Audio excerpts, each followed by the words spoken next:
Artwork, critiques, Photoshop files, and reference sheets are all available on my Patreon. Welcome to the unboxing review of the VEIKK VK 2150 graphics drawing tablet. Now, a while ago, those lovely people over at gearbest.com got in touch with me and said, "Mikey, would you like to review VEIKK's larger desktop drawing model?" And I said, yeah, of course. Especially seeing as their launch tablet screen product, the VK 1560, was such a popular entry. So if you're interested, then links of course are in the description below, and a quick Google search will usually show you that GearBest are one of the cheapest places to pick a tablet like this up. So this is what you can expect in the post. You get yourself a big card box with the tablet contents directly inside. There's nothing display or shelf ready with any of the packaging, it's just about getting it shipped to you in one piece. You're firstly greeted with the card box inside, which houses all of the peripheral elements. And in no particular order in there, you're going to find a VGA adapter cable, which is pretty much out of date for everybody these days, an American Type B power lead, even though I live in the UK. You've got their 8192 levels pressure pen, although there is going to be some more to discuss on that later. The USB connection lead for the tablet itself, a VEIKK branded smudge guard glove, which is something that you always want to see come with a tablet screen, so well done. You've got the power adapter for the tablet's plugs, and thank goodness also a HDMI connection lead as well as the VGA. Then there's a slightly weighted pen pot with the spare nibs inside, and also a spare pen, which is great for having one on the charge whilst you're busy using the other. Then there's a fairly familiar circle instruction card, essentially telling you to download the latest drivers directly from the VEIKK website, although I'm going to be talking about that as well. And then you've got a small baggie with some extra pen nibs thrown in for the second pen as well. Then framed inside some of the expanded foam packaging, fairly well protected, is your VEIKK 2150 graphics drawing tablet monitor itself. As you can see, it's pretty big and designed to sit on your desktop and work alongside your Mac or PC, as well as coming with a quick release stand already attached to the back. So if you do end up ordering one of these, then you can expect to have your tablet drawing screen, a power adapter and power plug, VGA and USB connection leads for the screen itself, the USB connection cable for when in use as a drawing monitor, the pen charger leads, two 8K pressure level pens, the weighted pen pot, smudge guard glove, driver instructions, spare nibs, and a user manual. But do be aware that despite this being shipped to me in England, it did not come with a UK power plug, just one for the United States, meaning that if you're from this side of the pond, you will need to find an adapter. So here's how the 21.5-inch 1080p VEIKK 2150 graphics drawing tablet looks when it's sitting upright in a fairly small drawing space like my own. You can see with the stand folded flat, you can get away with leaning it up against the wall, as it does have rubber grips along its lowest front and rear edges. So it's not going to slide down if you prop it somewhere, even if you do have it aligned at an awkward angle like I do to make it fit on the desk. And you can see that the screen colours do pop quite vibrantly when compared to my standard 27-inch monitor on the other side. Now, in order to get going, you need to flip this thing over and connect the leads into the bottom rear of the tablet, the HDMI connection cable, the power lead and the USB connector.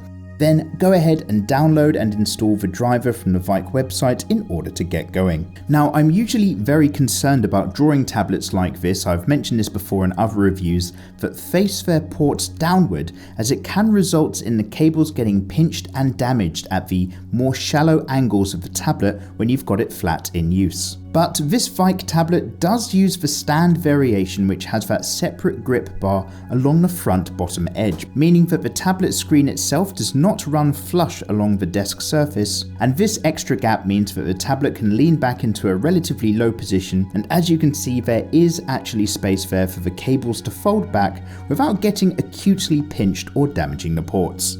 In terms of viewing angles on the screen, there is a drop in contrast from a high viewpoint, and you can then see a hit of an overly contrasted image if you also view it from too low.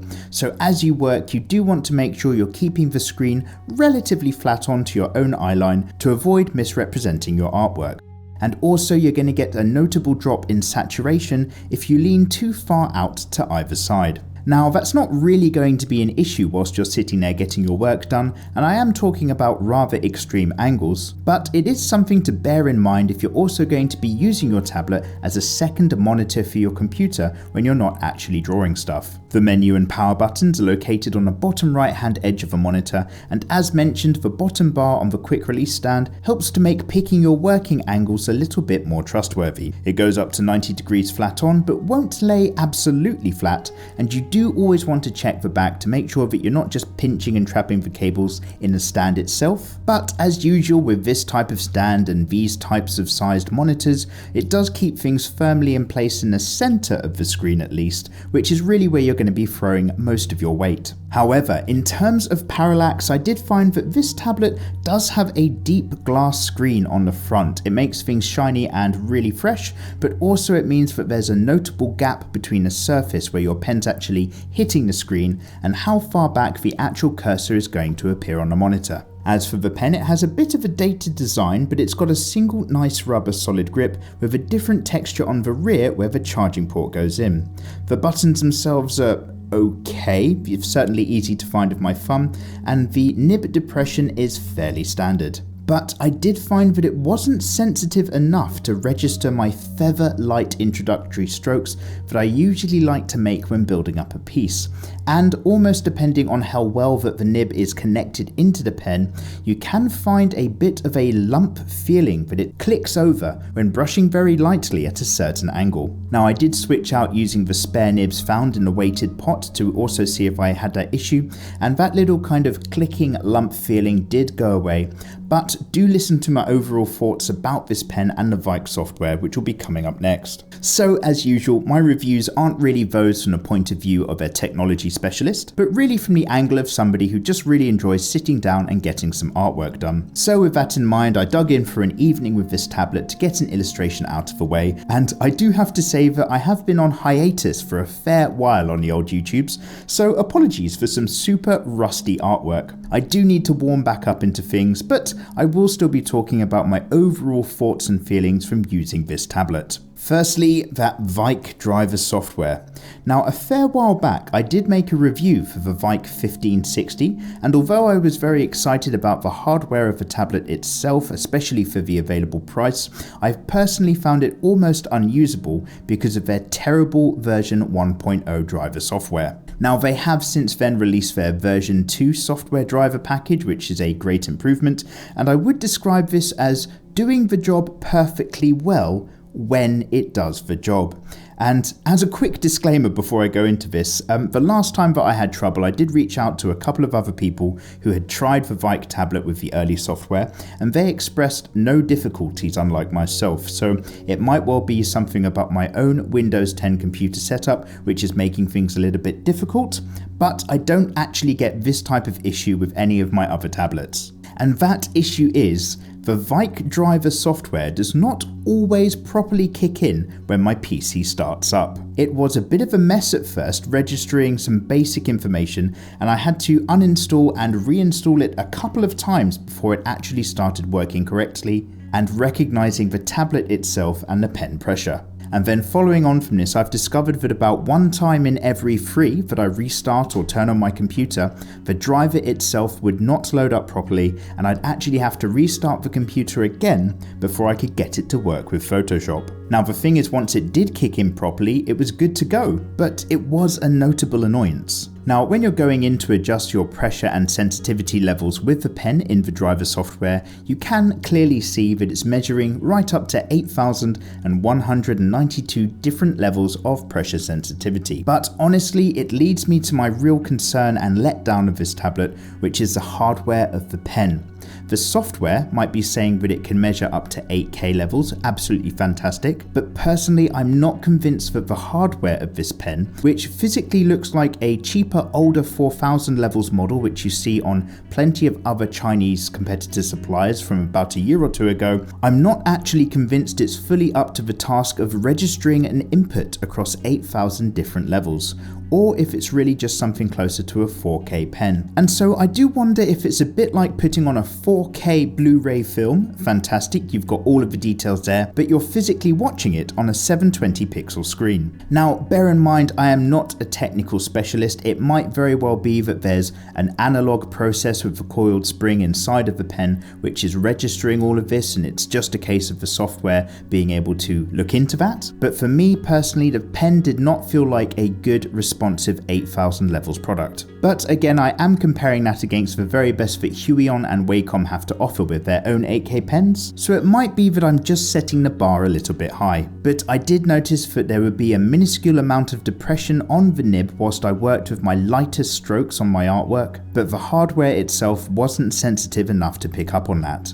Also, another thing with this pen that I noticed whilst working is that even when I had it fully charged, the pen itself needs to be right by the screen surface to register the button clicks, so that if the nib itself was not essentially touching the glass at the time I was clicking, those left and right clicks wouldn't actually be picked up. Now again, this is just a minor thing to notice between tablets that allow a little bit more distance and freedom than that, but it was a reoccurring point that could pull you out of the zone of your artwork, and then later on during the piece it did stop accepting the second click button at all until I restarted the computer. Now obviously I've just focused on some main bad points for me there, but overall when this tablet worked, the tablet itself worked just fine. The screen colors were vibrant, the ergonomics of the stand itself worked really well, and if this tablet was selling for a bit cheaper, it might not be a bad introductory model at all. But obviously the question is, would I recommend it? Well, firstly, it's worth mentioning that VEIKK are still fairly new to the tablet screen game.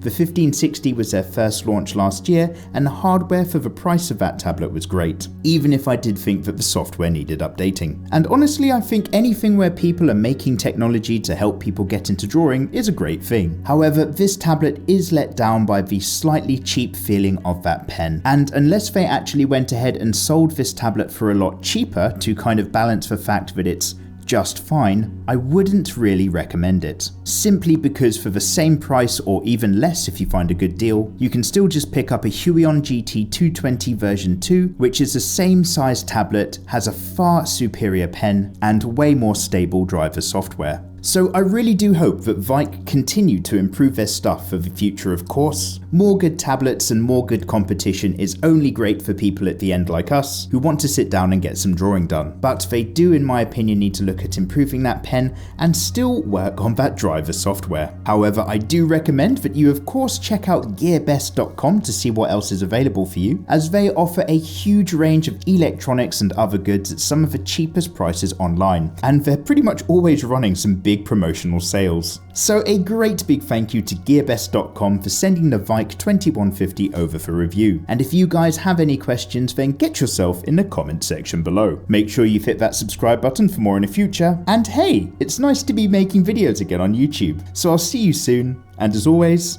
take care.